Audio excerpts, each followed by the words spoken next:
அபிஷேக ஒலிவமரம் மாலயத்தில் நடப்பட்டவன் சமூகத்தில் வாழ்கின்றவன் அன்பையே நம்ப.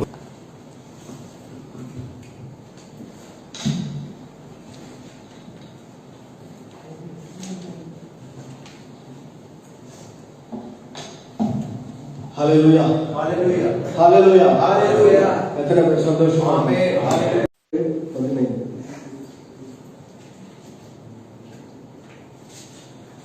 நீ எகிப்து தேசத்திலிருந்து புறப்பட்ட நாளில் நடந்தது போலவே உன்னை அதிசயங்களை காண பண்ணுவேன். ஹல்லேலூயா. எத்தனை பேருடைய வாழ்க்கையில இந்த நாளிலே ஆண்டவர் நமக்கு ஒரு பெரிய அதிசயத்தை ஒரு அற்புதத்தை செய்ய வேண்டும் என்று ஒரு வாஞ்சையோடு கூட இந்த இடத்துல நாம் கடந்து வந்திருக்கிறோம். ஹல்லேலூயா. இந்த நாளிலே கர்த்தர் நம்முடைய வாழ்க்கையில ஒரு பெரிய அதிசயத்தை ஆண்டவர் செய்யும்படியால் இந்த நாளில் நாம் என்னென்ன காரியங்களை ஆண்டவர் நம்மிடத்தில் எதிர்பார்க்கிறார், நாம் எப்படிப்பட்டவர்களா இருக்க வேண்டும். நாம் அநேக காரியங்கள் ஆண்டவர் சொல்றாரு, எகிப்து தேசத்திலிருந்து புறப்பட பண்ணின அப்படிப்பட்ட ஒரு ஆசீர்வாதத்தையும் ஒரு அதிசயங்களை நான் உன்னை காணப்படுவேன். எப்படிப்பட்ட காரியம்? எகிப்து தேசத்திலிருந்து ஆண்டவர் இஸ்ரவேல் ஜனங்களை கொண்டு வரும் பொழுது எப்படிப்பட்ட அதிசயங்கள் ஆண்டவர் செய்தார்? அவர்களுக்கு முன்பதாக அடைக்கப்பட்டிருந்த எல்லா காரியங்களிலிருந்து கர்த்தர் அவர்களை விடுதலையாக்கி கொண்டு வந்தார். அவ்வளவாய் கர்த்தர் இந்த நாட்களிலே நமக்கு முன்பாக எந்தெந்த காரியங்கள் தடையா இருக்கிறதோ அவை எல்லாவற்றிலிருந்து கர்த்தர் நம்மை விடுதலையாக்கி இந்த நாளிலே நம்மை கொண்டு போக ஆண்டவர் விரும்புகிறார். முன்பாக பார்த்தீங்கன்னா செங்கடல், பின்னாடி பார்த்தீங்கன்னா பார்வோனுடைய சேனை. அந்த நாளிலே அந்த ஜனங்களுக்கு என்ன செய்வதென்று அறியாதபடி திக்கும் திணறுவாய் என்ன காரியங்கள் நாங்கள் மறித்து விடுவோமோ எல்லாம் என்று சொல்லி திகைத்துக் கொண்டிருக்கிற நேரத்தில் கர்த்தர் செங்கடலை இரண்டாய் பிளந்தார்.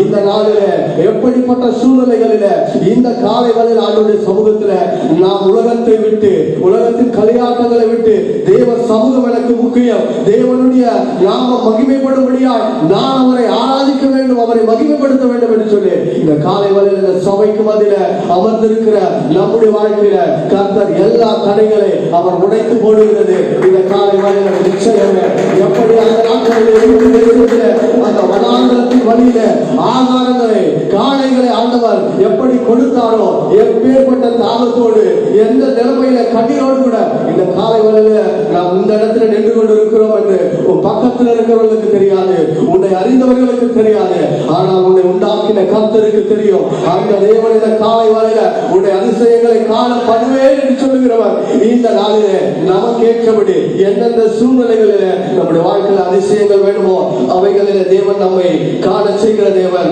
அவர் எப்படிப்பட்ட அதிசயங்களை செய்கிறார் என்றால் ஆராய்ந்து முடியாதபடி பெரிய காரியங்களையும் அதிசயமான காரியங்களை செய்வாரா. எந்த காரியம் நம்முடைய வாழ்க்கையில என்ன முடியலையோ செய்ய முடியலையோ இதை என்னால நான் முடியல என்று சொல்லி ஏங்கிக் கொண்டிருக்கிற காரியங்களை உனக்காகவும் எனக்காகவும் இந்த காலை வேளையில ஆண்டவர் அதை செய்ய வல்லவராய் இருக்கிறார். அந்த மகிமையான தேவனை இந்த காலை வேளையில நாம் ஆராய்ந்து பார்க்கும்படியால் இந்த நேரத்தில் வந்திருக்கிறோம். சங்கீதக்காரன் சொல்கிறார், அவரே அதிசயங்களை செய்கிறவர், எல்லா காரியங்களும் உணர்ந்தவன். எப்பேற்பட்ட நெருக்கங்களுக்கு மத்தியில அவருடைய வாழ்க்கையில நீங்க பார்த்தீங்களா, ஆரம்பம் முதல் முடிவு வரை எல்லாராலும் துரத்தப்படுகிற ஒரு சூழ்நிலை. மாமனாரால துரத்தப்படுகிறார், மகனால துரத்தப்படுகிறார், அநேக ராஜாக்களால் துரத்தப்படுகிறார். எல்லா சூழ்நிலைகளையும் அவர் துரத்தப்பட்டாலும் அவர் சொல்லுகிறது, கர்த்தர் என்னை அதிசயமாய் நடத்துகிற ஒரு உன்னதமான தேவன் என்னோடு கூட இருக்கிறார் என்பதை உணர்ந்த தாவீது அத்தனை சங்கீதங்களை எழுதி என் தேவன் எப்படிப்பட்டவர் என்பதை ருசித்து நம்மிடத்தில் கொடுத்திருக்கிறார். இந்த வார்த்தைகளை நாம் வாசிக்கும் பொழுது தாவீதுக்கு அதிசயங்களை செய்தவர், ஆபிரகாமுக்கு அதிசயங்களை செய்தவர், எகிப்திலே வனாந்தரத்திலே நடந்து வந்தவர்களுக்கு அதிசயங்களை கர்த்தர் செய்தவர். என்னுடைய வாழ்க்கையிலும் இந்த காலை வேளையில அவரை ஆராதிக்கும் போது அந்த வார்த்தையை நான் பற்றி பிடித்துக் கொள்ளும் பொழுது என்னுடைய வாழ்க்கையில் அந்த அதிசயங்களை செய்வார் என்று நம்பிக்கையோடு காத்திருக்கிறவர்களுக்கு இந்த காலை வேளையில கர்த்தர் செய்வார். ஏனென்றால் அவர் மகா மேன்மையுள்ளவர், அவர் பரிசுத்தமுள்ள ஒரு உன்னதமான தேவன். அவர் பொய் சொல்ல மனிதன் அல்ல, அவர் மனம் மாற ஒரு மணிபுத்திரனும் அல்ல. உனக்கு சொல்லியும் அதை செய்யாதிருப்பாரோ? உன்னுடைய வாக்குத்தத்தங்கள் ஆண்டவர் எத்தனை காரியங்களை கர்த்தருடைய வாழ்க்கையில சொல்லியிருப்பாரோ அவை எல்லாம் என் வாழ்க்கையில இன்னும் நிறைவேறல, இன்னும் முடியல என்று சொல்லி நாம் காத்திருக்கிற இந்த நாட்களில அவரை இருக பற்றி பிடித்துக் கொள்வோமானால் கர்த்தர் அதை செய்வது நிச்சயம். இந்த காலங்களில நாம் எடுக்கப்பட அந்த நேரத்திலையும் ஒரு சில காரியங்களை குறித்து நாம் தியானிப்போம். யோவான் 2ஆம் அதிகாரம் 1-10 வரை நாட்களுக்கு வசனங்களை நாம் வாசிப்போம்னா எல்லாருக்கும் தெரிந்த வசனம், தெரிந்த காரியம். 3ஆம் நாளிலே கலிலேயாவில் உள்ள கானா ஊரிலே ஒரு கல்யாணம் நடந்தது. இயேசுவின் தாயும் அங்கே இருந்தார். இயேசுவும் அவருடைய சீஷரும் அந்த கல்யாணத்துக்கு அழைக்கப்பட்டிருந்தார்கள். திராட்சரசம் குறைவுபட்ட போது இயேசுவின் தாய் அவரை நோக்கி, அவர்களுக்கு திராட்சரசம் இல்லை என்றார். அதற்கு இயேசு, ஸ்திரீயே, எனக்கும் உனக்கும் என்ன? என் வேலை இன்னும் வரவில்லை என்றார். அவருடைய தாய் வேலைக்காரரை நோக்கி, அவர் உங்களுக்கு என்ன சொல்கிறாரோ அதன்படி செய்யுங்கள் என்றார். யூதர்கள் தங்களை சுத்திகரிக்கும் முறைமையின்படியே ஒவ்வொன்று 2-3 குடம் தண்ணீர் கொள்ளத்தக்க 6 கச்சாடிகள் அங்கே வைத்திருந்தது. இயேசு வேலைக்காரரை நோக்கி, ஜாடிகளிலே தண்ணீர் நிரப்புங்கள் என்றார். அவர்கள் அவைகளை நிறைய நிரப்பினார்கள். அவர் அவர்களை நோக்கி, நீங்கள் இப்பொழுது கொண்டு பந்தி விசாரிப்புக்காரனிடத்தில் கொண்டு போங்கள் என்றார். அவர்கள் கொண்டு போனார்கள். அந்த திராட்சரசம் எங்கே இருந்து வந்தது என்று தண்ணீரை மொண்ட வேலைக்காரருக்கு தெரிந்ததே அன்றி பந்தி விசாரிப்புக்காரனுக்கு தெரியாததனால் அவன் திராட்சரசமாய் மாறின தண்ணீரை ருசி பார்த்த போது மணவாளனை அழைத்து, எந்த மனுஷனும் முன்பு நல்ல திராட்சரசத்தை கொடுத்து ஜனங்கள் திருப்தி அடைந்த பின்பு ருசி குறைந்ததை கொடுப்பான்? நீரோ நல்ல ரசத்தை இதுவரைக்கும் வைத்திருந்தீரே என்றான். ஹல்லேலூயா. இந்த கதை எல்லாருக்கும் தெரியும்ல. ஒரு அற்புதம் இல்ல, ஒரு அதிசயம்னா ஆண்டவர் செய்த முதலாவது அற்புதத்தை எல்லாரும் எடுத்து தியானிக்கிறதுல எத்தனையோ காரியங்கள், எத்தனையோ விஷயங்கள், எத்தனையோ விதமான இந்த காரியங்களை நாம் அறிந்திருக்கிறோம். இந்த இடத்துல பாருங்க, ஒரு குறைவு ஏற்படுது. ஒரு பெரிய கல்யாண வீடு, அந்த கல்யாண வீட்டுல ஒரு குறைவு ஏற்படுகிறது இல்லையா? அந்த கல்யாண வீட்டுல இந்த நாட்களில் போல அல்ல, அந்த நாட்கள்ல கல்யாண வீடுனா எல்லாரையும் அழைப்பார்கள். அந்த தேசங்கள் இருக்கிற எல்லாரையும், ஒட்டுமொத்த ஜனங்களையும், பெரிய பெரிய ஆட்கள் எல்லாரையும் அந்த இடத்துல என்ன பண்ணுவாங்க? அழைப்பார்கள். எல்லோரும் விருந்து சாலைகளுக்கு வந்து அதை பரிமாறிக்கொள்கிறதும் அன்பை பரிமாறிக்கொள்கிறதும் ஒரு பெரிய விஷயம். இந்த நாட்களில் நம்முடைய காலங்களில் எப்படி நடக்கிறதோ அப்படிப்பட்டதை காட்டிலுமாய் பெரிய ஒரு ஊரே நாம் என்றால் நம்முடைய சொந்தங்கள் பந்தங்களை மாற்றம் அளிப்போம். ஆனால் அந்த நாட்களிலே ஒரு ஊரையே, ஒரு தேசத்தில் அது பெரிய காரியம் தான், அந்த ஊரே அழைத்து விருந்து செய்கிறது எல்லோருக்கும் வழக்கம். அப்படிப்பட்ட காரியங்கள் நடந்து கொண்டிருக்கும் பொழுது ஒரு திராட்சரசம் அந்த இடத்துல எல்லாருக்கும் பரிமாறப்படுகிற திராட்சரசத்தில் ஒரு குறைவு உண்டாகுது. அந்த திராட்சரசம் இந்த நாட்களில போல நமக்கு ஆகாரம் குறைவாயிடுச்சுன்னாலும், நாம ஒரு கல்யாணத்துக்கு வைக்கிறோம், அந்த கல்யாணத்துக்கு அநேகர் கூப்பிடுறோம். சப்போஸ் நமக்கு ஆகாரம் குறைவாயிடுச்சுன்னா அந்த இடத்துல செய்யும் பொழுது நம்ம என்ன செய்யணும்? குறைவாயிடுச்சு, நம்ம என்ன பண்ணுவோம்? டக்குன்னு இல்லைன்னா பக்கத்து ஹோட்டல்ல இருந்து வாங்கி அந்த நேரத்தில் அந்த ஜனத்தை நாம் என்ன பண்ண முடியும்? திருப்தி ஆக்கணும். ஆனால் அந்த நாட்களிலே திராட்சரசம் என்பது அவர்களே உண்டாக்குகிறது.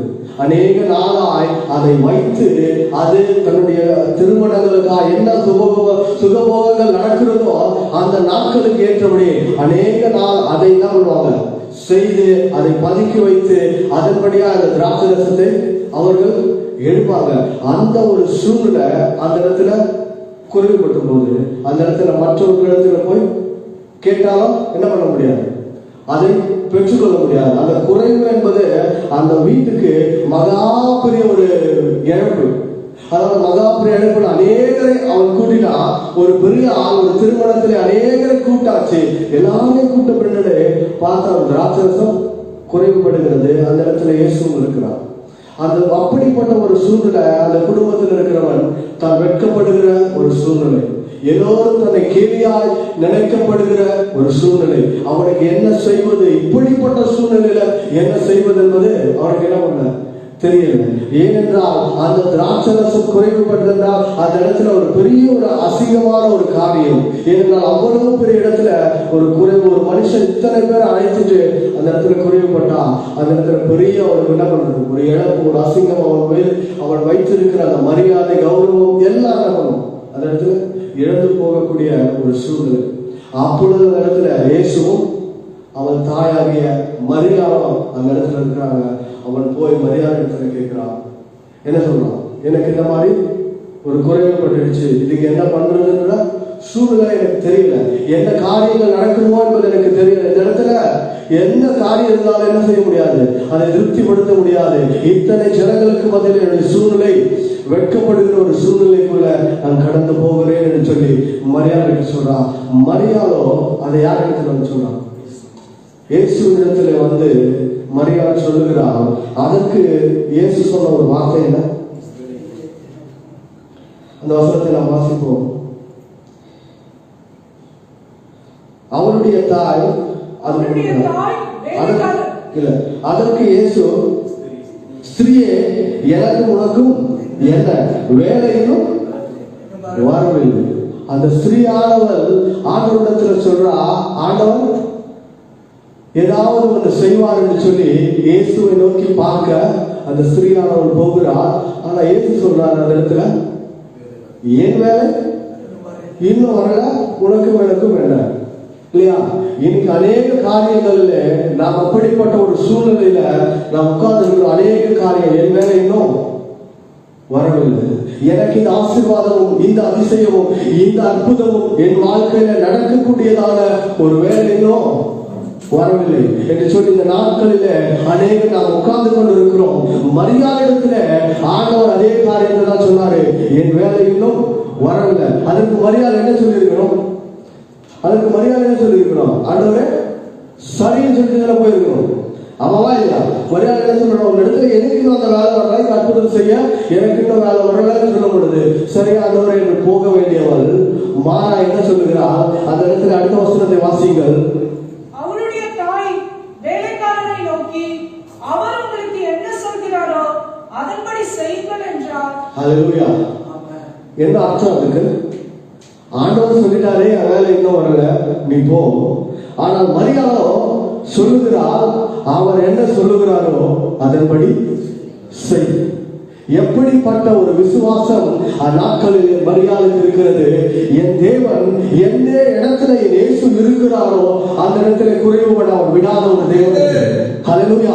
ஏனென்றால் ஒரு ஜனம் வெட்கப்பட போகிறது என்பதிலே அந்த இடத்துல உன்னதமான தேவன் இருப்பாரானால், என்னோடு கூட இருக்கிறார் என்றால் விசுவாசம் இருக்குமானால் நீ வெட்கப்பட்டு போவதில்லை என்று சொல்லி அவளுக்கு அறிந்திருக்கிறார். அந்த மரியாள் அதிகமாய் சொல்லுகிறார் வேலைக்கார இடத்துல. அவர் சொல்லுகிறதை செய், எதை சொல்லுகிறாரோ அதை செய். ஏனென்றால் கர்ப்பத்திலே இயேசுவை சுமந்த ஒருவன், 30 வருட காலமாக இயேசுவோடு கூட பயணித்த ஒருவன். அப்படிப்பட்ட ஒரு ஸ்திரீக்கு என் ஆண்டவர் என்ன செய்வார் என்பதை அறிந்திருக்கிற ஒரு இருதயம் இருக்கிறார். அவங்க வேலைக்காரனுக்கு சொன்னார், என்ன ஆண்டவர் சொல்லுகிறாரோ அதை செய்.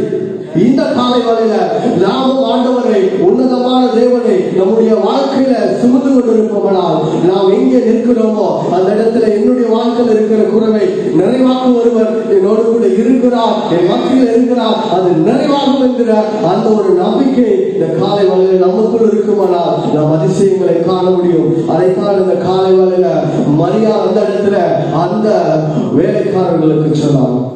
ஹல்லேலூயா. அந்த வேலைக்காரர்களுக்கு சொல்லும் பொழுது அதுக்கு அடுத்த வசனத்தை நாம் பார்த்தோம். அடுத்த வசனத்தை வாசிப்போம்.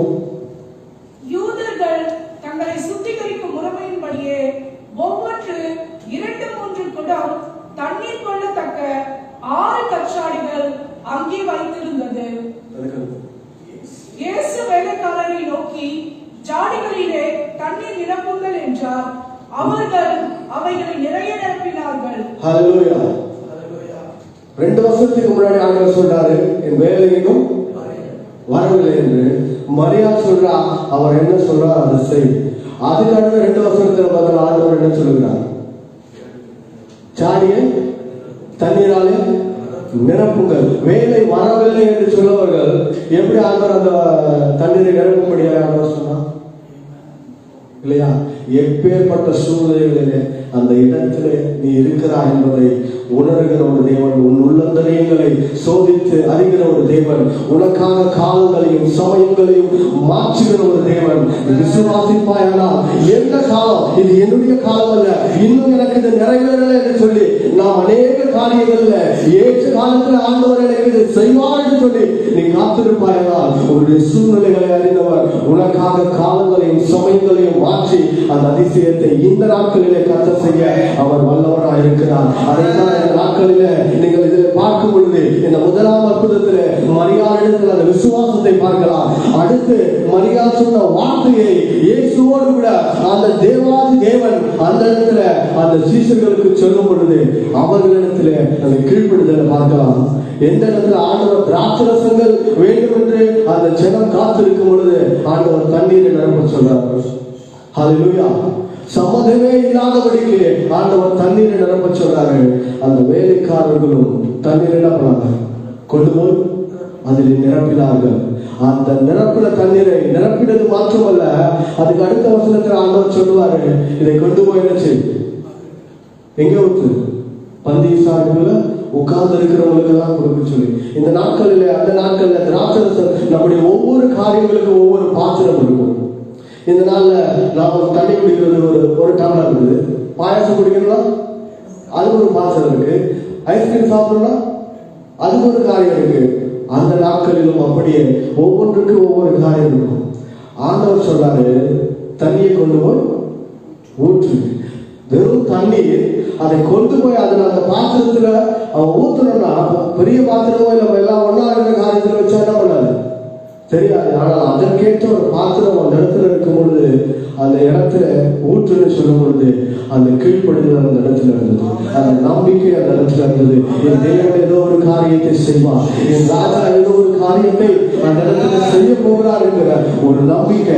இந்த ஒரு சின்ன ஒரே ஒரு அற்புதம் ஆண்டவர் முதலாவது செய்ய போகிற அற்புதத்தை அந்த வேதத்துல நீங்க பாத்தீங்கன்னா இந்த காரியம் எல்லாம் முடிஞ்ச பிறகுதான் இது ஆண்டவர் செய்த முதலாம் அற்புதம் என்று சொல்லி என்ன பண்ணிருந்தது எழுதியிருப்பார்கள். ஆனால் இந்த அற்புதம் செய்ய போகிறார் என்பதை ஆண்டவர் சுமக்கிற ஒரு சிறியானவனுக்கு தெரிந்திருந்தது. என் தேவன் எப்படிப்பட்டவர், அவருடைய குணாதிசயங்கள் எப்படி, வேதனையும் நெருக்கமும் பாடுகளும் நிந்தனைகளும் சூழ்ந்து கொண்டிருக்குமானால் அந்த இடத்துல நான் இயேசுவே என்று கூப்பிடும் பொழுது எனக்கு மறு உத்தரவு கொடுக்கிற ஒரு உன்னதமான தேவன். இந்த காலை வரையில நீங்கள் எப்பேற்பட்ட சூழ்நிலைகளில இந்த உலகத்தை விட்டு இந்த காலை நேரத்தில் அவருடைய மகிமையும் அவருடைய பிரசன்னமும் முக்கியம் என்று சொல்லி இந்த காலை வரையில வந்திருக்கிற நம்முடைய வாழ்க்கையில அவர் அதிசயம் செய்கிறது அதிக நிச்சயமே. அதற்காக இந்த காலை நேரத்துல அந்த இடத்துல எப்படிப்பட்ட சூழ்நிலைகளில ஒரு பொறுமையை காத்துக்கொண்ட அந்த ஜனங்களை போல என்ன காரியம் நடக்கும் என்று தெரியாது, ஆனால் ஒரு விசுவாசம் இருந்தது. என் ஆண்டவர் செய்வார் என்கிற விசுவாசம் அந்த இடத்துல ஒரு கீழ்ப்படுதல் இருந்தது. நம்முடைய வாழ்க்கையில அதிசயமும் அற்புதமும் நான் காண வேண்டும் என்றால் அந்த கீழ்ப்படுதல், ஆண்டவர் என்ன சொல்லுகிறாரோ அதை நாம் செய்யத்தக்கதான கீழ்ப்படுதல் என்னுடைய வாழ்க்கையில் இருக்கும் பொழுது நான் அந்த அபிஷேகத்தினால் அந்த அதிசயத்தை காண முடியும். ஒரு நிச்சயம், என் தேவன் எப்படியும் செய்வார் என்கிற அந்த நிச்சயம் அந்த இடத்துல காணப்பட்டது. மரியாதைக்கு காணப்பட்டது நிச்சயம், இவர் செய்வார் அப்படிங்கிற அந்த நிச்சயத்தோடு கூட அவர் அந்த வேலைக்காரர்களுக்கு சொன்னால் அவர் சொல்லுகிறதை செய். அவர் எதையெல்லாம் சொன்னார்களோ அதையெல்லாம் அந்த வேலைக்காரர்கள் செய்தார்கள். பெருமையான தண்ணி தான். இதை கொண்டு போய் அந்த ராஜாக்கள் அந்த இடத்துல எல்லாரும் உட்கார்ந்து இருக்கும் போது ஊத்துனா என்ன ஆகும், அதை பற்றி யாரும் யோசிக்கவில்லை. அதை கொண்டு போய் அங்கே ஊற்றும் பொழுது அந்த தண்ணீர் ஊற்றுகிற வரை அது எப்படிதான் இருந்தது, தண்ணீராக இருந்தது. அதை ஊற்றும் பொழுது அது திராட்சரசமாய் மாறினது. அவருடைய அதிசயமும் அற்புதமும் அப்படிதான். உன்னுடைய சூழ்நிலை எல்லாம் மறிக்கத்தக்கதா, எல்லாம் விழத்தக்கதா, ஒன்றுமே நடக்காதபடிக்கு எல்லாம் எதிர்மறையா இருக்கும். அதிலே விசுவாசத்தோடு கூட அடியெடுத்து வைக்கும் பொழுது அது முடிவிட ஜெயகம்பீரமாய் கர்த்தர் நம்மை நடக்கப்படுகிறது. வந்திருக்கிற நமக்கு தேவன் சொல்லுகிறார், விசுவாச விசுவாசத்தையும் பொறுமையையும் இதோ அவர் செய்வாருங்கிற நிச்சயத்தையும் நம்பிக்கையும் கொண்டு நாம் அவருடைய சமூகத்தில் அமர்ந்திருப்போனால் அவருடைய காரியங்களிலே கர்த்தர் அதிசயம் செய்கிறது ஒரு பெரிய நிச்சயமே. அடுத்து நாம் இன்னொரு காரியங்களை நாம் கற்றுக்கொள்வோமானால் 2 ராஜாக்கள் 4ஆம் அதிகாரத்திலிருந்து வாசித்தோம்னா ஒரு பெரிய காரியங்களை நாம் கற்றுக்கொள்ள முடியும். 2 ராஜாக்கள் 4:1. தீர்க்கதரிசிகளுடைய புத்திரரில் ஒருவனுக்கு மனைவியாயிருந்த ஒரு ஸ்திரீ எலிசாவை பார்த்து, உமது அடியானாகிய என் புருஷன் இறந்து போனான், உமது அடியான் கர்த்தருக்கு பயந்து நடந்தான் என்பதை அறிவீர். கடன் கொடுத்தவன் இப்போது என் 2 குமாரரையும் தனக்கு அடிமைகளாக்கிக் கொள்ள வந்தான் என்றாள். எலிசா அவளை நோக்கி, நான் உனக்கு என்ன செய்ய வேண்டும்? உன் வீட்டில் உன்னிடத்தில் என்ன இருக்கிறது சொல் என்றான். அதற்கு அவள், ஒரு குடம் எண்ணெய் அல்லாமல் உமது அடியாருடைய வீட்டில் வேறொன்றும் இல்லை என்றாள். அப்பொழுது அவன், நீ போய் உன்னுடைய அயல் வீட்டுக்காரர் எல்லாரிடத்திலும் அநேக பெரும் பாத்திரங்களை கேட்டு வாங்கி உள்ளே போய் உன் பிள்ளைகளுடன் உள்ளே நின்று கதவை பூட்டி அந்த பாத்திரங்கள் எல்லாவற்றிலும் வார்த்து நிறைந்ததை ஒரு பக்கத்தில் வை என்றான். அவள் அவளிடத்திலிருந்து போய் தன் பிள்ளைகளுடன் கதவை பூட்டிக் கொண்டு இவர்கள் பாத்திரங்களை அவளிடத்தில் கொடுக்க அவன் அவைகளில் வார்த்தான். இந்த பாத்திரங்கள் நிறைந்த பின் அவள் தன் மகன் ஒருவனை நோக்கி, இன்னும் ஒரு பாத்திரம் கொண்டு வா என்றால், அதற்கு அவன், வேறு பாத்திரம் இல்லை என்றான். ஹல்லேலூயா. எத்தனை பேருக்கு இந்த கதை தெரியும்? ஒரு மனுஷன் இருக்கிறான், அவன் இறந்து போகிறான். அவனுடைய வீட்டுல அநேக கடன் இருக்கிறது. அவன் மனைவியோட ஒரு தீர்க்கதரிசிக்கிட்ட வந்து என்ன பண்றான்? என்னுடைய கடன் தீரும்படியா என்னிடத்துல என்ன பண்ணல, ஒன்றும் இல்லை, எல்லாரும் என்ன பண்றாங்க, தொந்தரவு பண்றாங்க. என் வறுமையில் இருக்கிறேன், என்னிடத்துல நான் ஒன்றும் இல்லாத இருக்கிறேன் அப்படின்னு சொல்லி அந்த தீர்க்கதரிசி இடத்துல அவன் கேட்கிறான். அதற்கு அந்த தீர்க்கதரிசி என்ன சொல்றான்? நீ போய் எல்லாரிடத்துலையும் பாத்திரத்தை வாங்கிக்கும். அந்த ஸ்திரீயானவன் சொல்லுகிறா, அங்கே ஒரு குறைவு இருக்கிறது என்று சொல்லி இல்லையா. இன்னைக்கு காலை வேளையில நம்முடைய வாழ்க்கையில அப்படிப்பட்ட ஒரு சூழ்நிலை, ஒரு குறைவு நம்மிடத்துல இருக்கும் என்று சொல்லி நாம் ஆண்டவரிடத்துல நாம் போய் கேட்போமானால், ஆண்டவர் இந்த நாளிலே அந்த நாட்களிலே இந்த ஸ்திரீக்கு தீர்க்கதரிசியானவன் வெளிப்படுத்தின காரியம், உன்னிடத்துல என்ன இருக்கிறது? ஒரு குடம் என்ன இருக்கிறது? உன்னிடத்துல என்ன இருக்கிறது? ஒரு குடம் எண்ணெய் இருக்கிறது. என்னிடத்துல ஒரு குடம் எண்ணெய் இருக்கிறது. சரி, உன்னிடத்துல ஒரு குடம் எண்ணெய் இருக்கிறது, அதையே தீர்க்கதரிசி நீ போய் மற்ற எல்லா இடத்துல பாத்திரத்தை வாங்கிட்டு வாங்க. தீர்க்கதரிசி சொன்னாரு, என்கிட்ட ஒரு பாத்திரம் இருக்குது, அதுல கொஞ்சம் எண்ணெய் இருக்குது, ஏன் என் வீட்டுல இன்னொரு பாத்திரத்தில் அதை ஏன் வாங்க சொல்லாமல் அநேக இடத்துல போய் அவன் பாத்திரத்தை வாங்க முடியாது சொன்னான். ஹல்லேலூயா. உன்னிடத்துல ஒரு பாத்திரத்துல எண்ணெய் இருக்கிறது, நீ போய் அநேக இடத்துல இருந்து காலியான பாத்திரங்களை கொண்டு வா.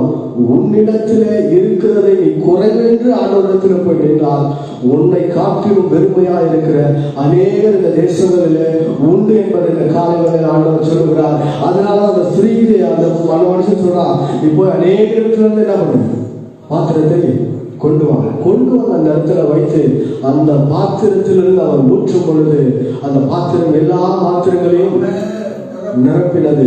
கர்த்தர் நம்மை ஆசீர்வதித்து வைத்திருக்கிறது கொஞ்சம் அல்ல, நம்மை காட்டிலும் அநேகரை நிரப்பினது. எப்பொழுது அந்த பாத்திரம் என் கைகளிலே இருக்கிற எண்ணெயை நான் உணர்ந்து அதை அநேகருக்கு நான் கொடுக்க ஆரம்பிக்கிறேனோ, அநேக காரியங்களுக்கு அதை நான் வாக்க ஆரம்பிக்கிறேனோ, என் பாத்திரம் என்ன பண்ணுவேன்? என்னுடைய காரியங்களை எல்லாவற்றும் அவர் என்ன பண்ண வல்லவராக இருக்கிறார், அவர் நிரப்ப வல்லவராக இருக்கிறார்.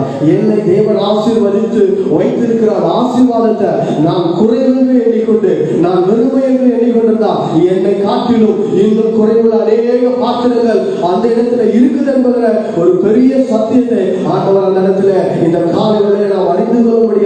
தேவன் உணர்த்தி கொண்டிருக்கிறார். நம்மிடத்தில் இருக்கிறது கொஞ்சமா இருந்தாலும் அதை அடுத்தவர்களிடத்தில் அநேக காரியங்களில் அநேக விஷயங்களுக்கு நாம் அதை பங்கிடும் பொழுது கர்த்தர் நம்மை போதும் என்று சொல்லுகிற அளவிற்கு ஆண்டவர் நம்மை ஆசீர்வதிக்க அவர் வல்லவராக இருக்கிறார். ஒன்றுமே இல்லை என்று சொன்ன அதே ஸ்திரீ ஒரு அதிசயத்துக்காக அந்த கடன் பாரம் நீங்க வேண்டும், வேதனை நீங்க வேண்டும் என்று சொல்லி அவள் நிற்கும் பொழுது அவள் கைகளில் இருக்கிறதை கொண்டு அவருடைய அதே வீட்டினுடைய அதே அறைக்குள்ள அதே இடத்துல இருக்கிறதை வைத்து அநேக பாத்திரங்களை அவர் நிரப்பும்படியாக கர்த்தர் செய்தார். இந்த நாளிலே நம்மிடத்துல என்ன இருக்கிறது என்பதை ஆண்டவருடைய சமூகத்துல அவருக்காக நாம் விதைக்கிற பொழுது கர்த்தர் அதை ரெட்டிப்பார். அதை அநேகருக்கான ஒரு ஆசீர்வாதமாய் கர்த்தர் வைப்பார். இந்த நாளிலே ஆராதனைக்காக நாம் அநேக காரியங்களிலே அநேகர் ஒன்று கூடி இந்த ஆராதனை நடந்து கொண்டிருக்கிறது.